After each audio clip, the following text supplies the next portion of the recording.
Bem-vindo, amigos do Sanarflix!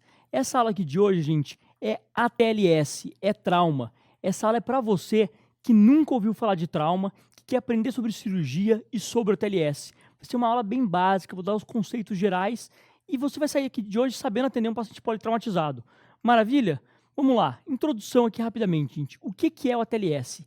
É o ABCDE. É via aérea, respiração, circulação, neurológico e exposição geral. Vou falar para vocês isso aqui daqui 2 minutos. Uma introdução geral, um histórico, gente. Isso aqui é legal saber, porque vocês vão entender a importância desse curso, a importância do TLS no trauma em geral do mundo. Ele mudou a mortalidade no trauma.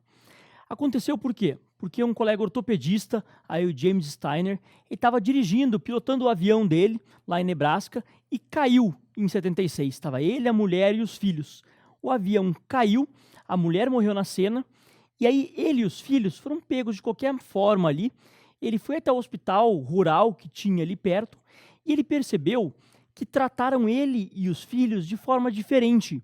Então assim, um filho foi tratado de uma forma, ele foi tratado de outra, o outro filho de outra. Foi uma confusão, parecia uma festa ali no pronto-socorro. E ele se tocou, ele falou, gente, não é possível. E aí ele falou essa frase aqui muito importante. Ó, se eu puder, na época ele pôde, dar uma assistência melhor aos meus filhos do que os médicos na região, tem algo errado. Isso precisa ser mudado. E foi isso que esse ortopedista James Steiner fez. Ele percebeu que ele, como ortopedista, conseguiu tratar melhor dele e dos filhos dele do que o hospital referência de trauma da época. Isso é um absurdo. Você consegue entender isso? O absurdo que é? E aí ele fundou o ATLS, que é um curso mundial. O mundo todo usa da mesma forma, gente. Sobre mortes no trauma. É importante a gente saber. Essa aqui é a curva trimodal do trauma, tá bom? Tá vendo aquela primeira linha vermelhinha, gente? Essa linha aqui, ó, essa linha vermelha. Esses pacientes aqui, eles morrem quando? Eles morrem na cena, na hora do trauma. Esse paciente morreu e, infelizmente, não tem nada que eu, como médico, possa fazer na cena para salvar a vida dele. Esse paciente, ele perdeu a cabeça dele no trauma. Foi atropelado, o tronco foi para um lado e as pernas foi para o outro. Ele tomou um tiro de canhão na cabeça. É triste, mas infelizmente ele já faleceu, tá bom? A única forma de prevenir essa morte aqui, como que é? É prevenção, tá bom? É ensinar que você não pode beber e dirigir. É ensinar que você não pode pular de paraquedas sem paraquedas. Então a prevenção do trauma é o que salva esses pacientes. Já essa outra linha aqui, gente, essa segunda são mortes precoces. Nesse momento, sim, a gente, como médico, consegue atuar. É aqui, nesse ponto, que o ATLS salva vidas, tá bom? É aquele pneumotórax hipertensivo que eu consigo drenar, que acontece nas primeiras horas pós ao trauma. Claro, a terceira linha da curva trimodal do trauma são as mortes tardias. São essas mortes que podem acontecer 2 dias depois, 2 meses depois ou 1 ano depois. É aquele paciente que ficou internado na UTI e está com pneumonia. Isso aqui muda quando? Quando tem um cenário, uma referência hospitalar importante, grandes centros de trauma. E essa aqui, geral, é a curva trimodal do trauma. Então, prevenção sempre salva todos os pacientes. Se eu prevenir trauma, se eu for na escola e educar as pessoas, saber que a gente não pode correr, não pode beber e andar dirigindo, tem que olhar na calçada antes de atravessar, isso salva a vida. Salva principalmente aquelas mortes imediatas. Segundo cenário, mortes precoces. Aqui a gente, a TLS, cirurgião, SAMU, bombeiro, salva muita vida. E aqui a terceiro é tanto nós médicos como o centro de saúde como um todo. E agora sobre trauma, gente. Vou falar para vocês sobre mecanismo de trauma. Acorda aí, ó. Acorda aí, vem aqui comigo, por favor. Mecanismo de trauma é uma coisa muito, muito, muito importante. Meus professores falavam para mim e eu não dava muita bola. Falava, mecanismo de trauma, tranquilo. Mas faz muita diferença eu saber se meu paciente, o trauma foi uma queda, se ele tomou uma facada, se ele foi queimado, se ele bateu o carro. E se ele bateu o carro, como ele bateu o carro. Se o bombeiro me falar, Rodrigo, destruiu o carro dele, aquela foto ali, ó, morreu a esposa na cena. Eu falo, gente, se morreu alguém na cena, é porque o trauma foi muito grave. Mesmo que ele chegue andando para mim feliz no pronto-socorro, eu vou ficar preocupado. Então, morte na cena, capotamento, ejeção. Eu bati a moto e fui ejetado. Gente, é muito grave isso. Então, associem o mecanismo de trauma com a gravidade das lesões. Se eu achar que foi muito grave, é porque provavelmente foi muito grave sim. E eu, como médico, tenho que ir ativamente atrás de lesões. Entenderam isso? Eu tenho que pensar e ir atrás ativamente de lesões. Eu não vou esperar a lesão me falar que está aqui, ok? Agora eu sei, já fiz uma introdução geral, vamos lá para a parte do ABCDE, a parte do ATLS que a gente quer saber. Então você aí que nunca viu a ATLS, guarda isso aqui, ó, ABCDE. Sempre, sempre vai ser ABCDE. Nunca, em nenhum momento, tem exceção a essa regra, tá bom? É uma criancinha que eu coloquei ali para vocês, ó, subindo escada. A criancinha é pequenininha, ela não consegue pular degrau, tá bom? Então ela sempre vai do A para o B, do B para o C, do C para o D e assim por diante. Então guarda essa regra, você pode até voltar degraus, se você ficou na dúvida, mas nunca, nunca pular. Essa sequência é absoluta. E o que é ABCDE, Rodrigo? A de airways, de via aérea e coluna cervical. Eu vou só proteger a coluna cervical, só colocar o colar, mais nada. Então, A, via aérea, coluna cervical. B, de breathing, ventilação, respiração. C, circulação. Eu vou parar a hemorragia, procurar minha fonte de choque. D, de disability, neurológico, que é o Glasgow do meu doente. E, por último, a exposição, o exposure. Então, ABCDE é o ATLS para a vida, isso. Então, começamos lá. Avaliação rápida, avaliação inicial. Como que eu avalio o meu doente? Eu vou chegar para ele e, opa, vou ver se ele está conversando comigo, se ele está gritando, se ele está falando. Aqui eu avalio rapidamente. Se ele gritou igual esse menininho, se ele falou comigo, eu sei que minha via aérea está pérvia. Está entrando ar e passando ar pelas pregas vocais. Concordam? Está chegando ar no pulmão, fazendo lá a troca gasosa, chegando oxigênio no cérebro para ele pensar e responder e gritar. Então, se ele conversar e falar bem, ativamente, eu fico um pouco mais tranquilo. Eu fiz um ABCD aqui em poucos segundos, ok? Então, maravilhoso, gente. A gente sabe que se esse paciente aqui, que da foto, ele gritou, ele falou, está com a via aérea pérvia, tá bom? Ele teve reserva respiratória suficiente para poder falar. Teve perfusão suficiente para o sangue sair do coração, chegar no cérebro e raciocinar. Raciocinar, letra D. Então, ABCD foi um básico, um mínimo, rápido, normal. Vamos destrinchar, então, o ABCDE. Primeira coisa que eu faço sempre é o A de via aérea. Então, olha meu doente, olha a cavidade oral, vê se não tem restos de quê? De comida, de terra, dentadura. Tira corpo estranho, aspira o sangue que está lá dentro, usa a cânula de aspiração e oxigênio é vida. Então, todo paciente traumatizado vai ganhar máscara de oxigênio. Sempre uma máscara não reinalante, 100% de O2, muito litro de oxigênio por minuto, de 12 a 15 litros de oxigênio por minuto. Oxigênio é vida no trauma, eu dou máscara de oxigênio para o meu paciente. Eu faço algumas manobras básicas no trauma, chin lift e o jaw thrust. Para que é isso? Para tirar a minha base da língua lá de trás. Meu paciente que estava com a base da língua caída lá atrás. Eu faço isso e ó, a base da língua melhora e ele fica respirando com mais facilidade. Gente, além do jaw thrust ou chin lift, o que eu posso fazer? Eu posso usar a cânula de Guedel, a cânula orofaríngea. Ela serve para a mesma coisa. Eu coloco ela na orofaringe, ela vai elevar a base da língua. Fica muito fácil isso. Isso são coisas básicas. Eu faço tudo isso, minha via aérea não consigo melhorar. Meu paciente está dispneico, desaturando, ou meu paciente esse aqui da foto. Ó. Eu consigo fazer um chin lift nele, um jaw thrust, ele não tem mais mandíbula. Então, nesses casos, intubação, gente. É no A que eu vou intubar meu doente. Ah, não consigo intubar, Rodrigo. É um trauma de face extenso, tomou um tiro no rosto, não tem mais rosto para intubar. Tá bom, então faça aqui, ó, uma cricotireoidostomia ou uma traqueostomia. Vai variar qual eu vou fazer, se vai ser crico por punção, crico cirúrgica, tráqueo. O importante é resolver o A no A. Eu não vou para o B, eu não vou escutar meu paciente e cuidar do pneumotórax enquanto o A não está resolvido. Então, resolvi a via aérea, maravilha. Aí eu passo para o B. Vocês entenderam isso? E como que a via aérea vai estar pérvia?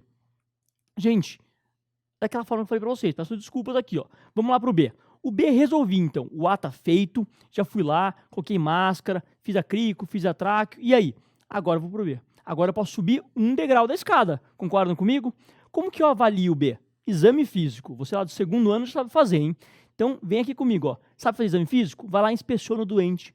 Vê se o tórax dele expande bilateralmente, se a expansão é simétrica.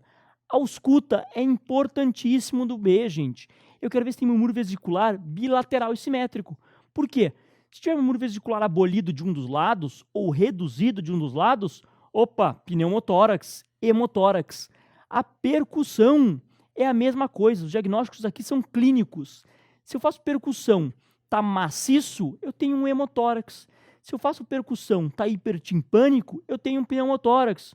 Rodrigo, não sei o que é pneumotórax, o que é hemotórax. Tudo bem, essa aula de hoje não é para falar sobre trauma torácico por si, é para falar do ABCDE. A gente tem outras aulas para o trauma torácico, mas eu quero que você entenda a importância de fazer todo o exame físico, de fazer a inspeção, a palpação, ver se não tem costela crepitando, porque é assim que eu faço o diagnóstico. Então, gente, vê se tem entrada de ar, tá bom?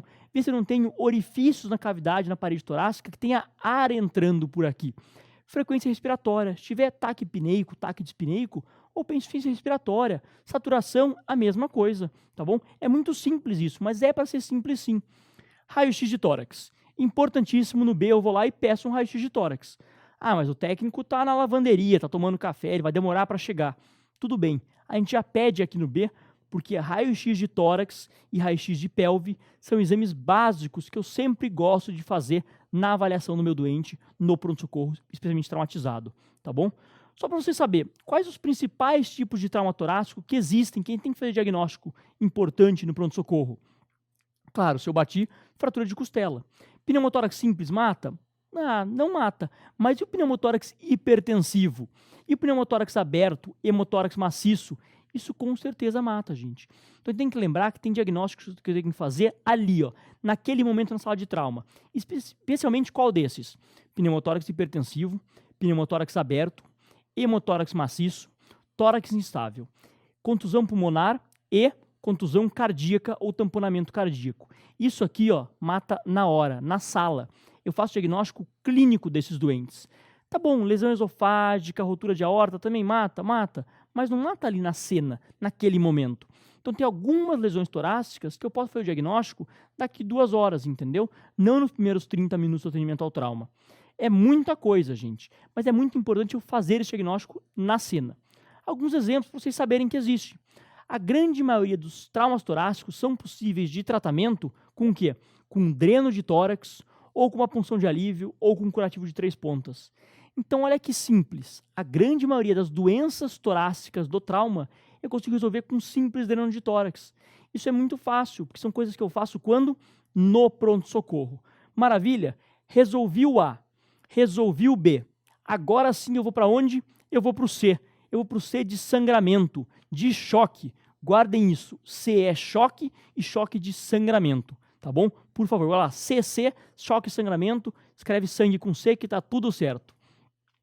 É um passo muito importante, porque a principal causa de choque no trauma é, aqui ó, hemorrágico, tá bom? A grande maioria dos meus doentes que estão chocados no pronto-socorro são secundários a sangramento. Eu posso ter um choque cardiogênico? Posso. Um neurogênico, um pneumotórax hipertensivo? Posso sim, mas é mais raro. Então, se eu vi um doente chocado, taquicárdico, hipotenso, opa, eu estou sangrando, tá bom? Guardem isso. E como que eu trato o C? Como que eu trato a circulação, gente? O paciente chegou no trauma, são 2 acessos rapidamente venosos, periféricos e calibrosos. Então fala para a enfermeira, vamos lá, ó, pega 2 acessos periféricos calibrosos e já corre para mim Ringer lactato ou soro fisiológico aquecido, 1 litro. E toma cuidado com isso. No ATLS, na versão retrasada, era 2 litros, era 1 litro em cada. Aí mudou, no penúltimo ATLS, para de 1 a 2 litros. Na última edição mais recente, ele fala, não, vamos com calma. Primeiro abre 1 litro, depois reavalia. Então, hoje em dia, é 1 litro de soro fisiológico aquecido e depois reavalia se precisa mais. Mas sempre rapidamente, preferencialmente com 2 acessos periféricos calibrosos. Calibroso é o quê? Ah, é um gelco 14, né? Se der 16, um gelco bem calibroso. Tá bom, mas não consegui pegar um acesso periférico aqui, ó. Se o paciente não tem acesso periférico, se a enfermeira tentou, não conseguiu. Pode pegar um central, gente. Pode secar a safena. Pode fazer a punção intraóssea. Tanto faz, mas eu tenho que infundir o volume no meu paciente, tá bom? Eu faço qual tiver mais experiência. Meu serviço não tem intraóssea, nunca fiz? Tá bom, então não precisa fazer. Mas só que uma coisa que incomoda, adianta eu ficar enchendo um balde furado? Eu vou lá, dou volume, e o balde continua esvaziando. Vocês entendem isso aqui? Não adianta eu encher um balde furado. Então eu preciso achar a fonte do meu sangramento. Em algum lugar está sangrando.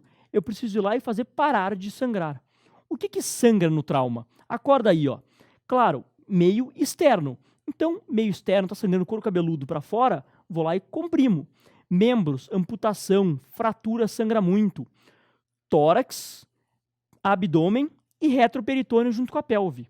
Então, tórax, abdômen, retroperitônio, pelve, membros e para o meio externo, gente. Toma cuidado com essa pegadinha para a vida. TCE isolado não pode dar choque hemorrágico, porque o crânio é um compartimento fechado, é um volume fechado. Não cabe muito sangue aqui dentro. Não dá para sangrar 4 litros para dentro da cabeça. Então, TCE isolado não é fonte de sangramento. Claro, pode ser um FCC aqui sangrando para o meio externo, aí pode, ok? Como que eu faço parar o sangramento, gente? Fácil, Stop the Bleeding. É uma campanha norte-americana que parece boba, né? Ah, parar de sangrar. Olhou, viu alguma coisa? Faça alguma coisa, comprima. Aqui, ó, é só apertar, gente. Não é tão difícil assim. Tá sangrando, vai lá e comprime. Parece muito bobo isso, mas muitos pacientes morrem no mundo hoje em dia por sangramentos compressíveis. Era só alguém ali, ó, e ficar apertando que parava de sangrar, tá bom? Então, compressão, a contenção do sangramento mecânica mesmo. Isso ajuda em muito. Ah, posso fazer uma atadura? Posso usar um manguito? Pode, tá bom? Então, se é visível, vou lá e faço a contenção desse sangramento. E se o abdômen? Como que eu avalio se está sangrando dentro do abdômen, gente? Eu posso fazer um ultrassom FAST, lavado peritoneal diagnóstico ou uma tomografia de abdômen. Mas não vou falar para vocês quando a gente faz cada um deles, não. Isso aqui é escopo da aula de trauma abdominal. Depois você vai lá e assiste. Mas eu tenho que pensar, opa, pode estar sangrando aqui no tórax. Eu já avaliei quando? Lá no B, na ausculta, no raio-x de tórax. No C, posso pedir alguns exames para avaliar se tem sangramento intraabdominal, tá bom? E sangramento pélvico? Gente, a pelve mata demais a pelve, tá bom? A pelve instável, aquela pelve aberta, que eu tenho disjunção da sínfise púbica, olha ali, ó, a sínfise púbica está aberta ali no meio, tá bom? Isso aqui sangra até 5 litros. Então, um paciente que tenha fratura de pelve, ele pode morrer só da fratura de pelve. Eu preciso conter isso aqui, ok? Então, vamos guardar. O que eu preciso fazer no C? Achar a fonte de sangramento, fazer parar de sangrar e repor o volume daquele balde que não está mais furado, porque já parei de sangrar. Guardamos isso? Essa tabela, pode dar um pause aqui, você lê ela com calma, eu não vou falar inteira para você não. A gente tem classes de sangramento, tá bom? O paciente sangra pouco e que sangra muito. Eu queria só falar para vocês que esse aqui, ó, a diurese, é o principal marcador de reposição volêmica adequada. O paciente que urina, que o rim está funcionando, eu fico feliz, porque esse paciente tem boa perfusão. O paciente que urina pouco, eu fico triste. Então, a diurese é o melhor marcador da reposição volêmica. Guardaram isso? Tranquilo? Então, agora, resolvemos o A, já entubamos meu doente, colocamos oxigênio, resolvemos o B, tinha um pneumotórax, fui lá e drenei, parou de sangrar, dei volume, dei sangue. A, B, C, D. D é neurológico, é o disability. Aqui é muito simples, eu vou ver 3 coisas no D, gente. Eu vou ver a avaliação das pupilas, avaliar bilateralmente se são isofotorreagentes. Tem que ser simétricas as pupilas. Se eu tiver midríase em uma, miose na outra, opa, eu fico preocupado. É um sinal de lesão neurológica, de um TCE grave. Famoso Glasgow, escala de coma de Glasgow. A melhor resposta motora, melhor resposta verbal e abertura ocular. Vai de 3 a 15. Calculo o Glasgow do meu doente. E vejo os sinais de lateralização, de lateralidade. É o paciente que está hemiplégico, paraplégico, tetraplégico. Se ele tiver, gente, com Glasgow rebaixado, pupila anisocórica e tetraplégico, opa, tive um TCE grave, um trauma raquimedular. Então é essa hora que eu faço a avaliação dinâmica e rápida do meu doente. Tá ok? Por último, fiz meu D, eu vou para a exposição do meu paciente. Isso aqui é muito legal saber. Eu tenho que expor todo o meu doente, tirar toda a roupa dele, por completo, rodar o paciente em monobloco, porque pode ser que ele não tinha nenhuma fratura, nenhuma lesão visível anterior, mas aqui no dorso tinha um tiro, tinha uma facada. Então, o doente tem que ficar completamente nu e rodar sempre em monobloco. Mas eu deixei meu doente nu na sala de trauma, preveni hipotermia. Hipotermia mata. Então, avalio rapidamente e cubro meu doente para prevenir hipotermia. Guardaram isso? Por último, Essa é uma frase clássica de todo cirurgião. No trauma, dedos e sondas em todos os orifícios. É muito importante eu fazer o toque retal, o toque vaginal, passar uma sonda nasogástrica ou orogástrica, uma sonda vesical de demora. Rodrigo, mas é muito agressivo isso. Tá bom, mas é um paciente traumatizado, é um doente muito grave. Por que eu fazer toque retal ou toque vaginal? Alguns exemplos, ó. Eu posso ter toque retal ou toque vaginal e sentir espícula óssea no meu dedo. Espícula óssea é um sinal que a pelve instabilizou, a pelve fraturou e tem osso que perfurou a vagina ou o reto. Saiu sangue no toque vaginal ou retal. Gente, saiu sangue, posso ter uma lesão de delgado lá em cima, lesão de cólon, lesão de útero que está sangrando. Olha que importância. O toque retal, eu quero avaliar o que? Isso aqui, ó, o esfíncter do meu doente. Se está normotônico, se está hipotônico. Esfíncter hipotônico, que não contrai, opa, pode ser lesão raquimedular. Meu paciente perdeu a medula óssea. Ó, a medula óssea, não, desculpa, hein? A medula vertebral, gente. Esse paciente não consegue mais contrair, está tetraplégico. Então, sim, o toque retal e vaginal adiciona muito para a minha avaliação no trauma, tá bom? Sonda vesical, a gente já sabe, acabamos de falar aqui, é o melhor avaliação da diurese, é o quê? É a diurese, ó, falei besteira, gente, peraí. A melhor avaliação da reposição volêmica do meu doente, qual que é? É a diurese. Então, a sonda vesical serve para isso, para avaliar o débito urinário do meu doente. Sonda nasogástrica, esvaziar o estômago, para esse doente não broncoaspirar, para ele não vomitar. Falei para vocês aqui nessa aula, gente, um sumário geral, um resumão do ATLS. O ATLS salva muitas vidas. Essa aula eu posso dar para vocês em 14 horas, em 16 dias, tem congresso só de trauma. Deem uma lida, aprendam o ATLS porque é muito legal e salva muitas vidas. Até a próxima aula.